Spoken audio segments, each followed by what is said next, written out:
নমস্কার। আজকে আমি জানাতে এলাম, একটা নতুন তথ্য নিয়ে হাজির হলাম। রাধারানী দেবী, আপনাদের কি জানা আছে সেই প্রখ্যাত লেখিকা রাধারানী দেবীর কথা? সেই রাধারানী দেবী যিনি কিন্তু অপরাজিতা দেবী নামেও পরিচিত বাংলা সাহিত্যের আকাশে।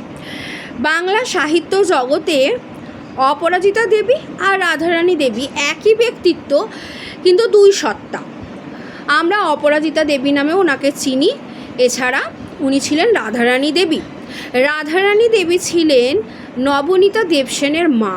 নবনীতা দেবসেনের মা, প্রখ্যাত কবি বা লেখিকা নবনীতা দেবসেনের মা ছিলেন রাধারানী দেবী, যিনি শরৎচন্দ্র চট্টোপাধ্যায় রচিত শেষের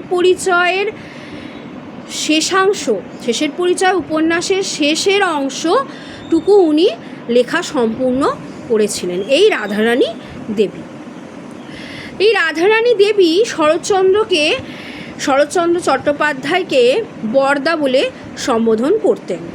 এবং যখন রাধারানীর মেয়ে হয়, যখন নবনীতা দেবসেন জন্মান, তখন রবীন্দ্রনাথ ঠাকুর নাম রেখেছিলেন নবনীতা, আর শরৎচন্দ্র বলেছিলেন যে রাধুর মেয়ের নাম হবে অনুরাধা। এই গেল রাধারানী দেবী। রাধারানী দেবী সম্পর্কে উনি একজন লেখিকা যেমন ছিলেন, এবং ওনার মেয়েও লেখিকা। আমরা প্রত্যেকে নবনীতা দেবসেনকে চিনি। এই গেল ওনার সম্পর্কে খুচরো টুকরো কিছু তথ্য। রাধারানী দেবী, অপরাজিতা দেবী।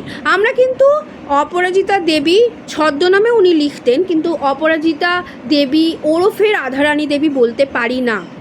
আমরা রাধারানী দেবী বা অপরাজিতা দেবী বললেই আমরা কিন্তু বুঝতে পারি। ধন্যবাদ।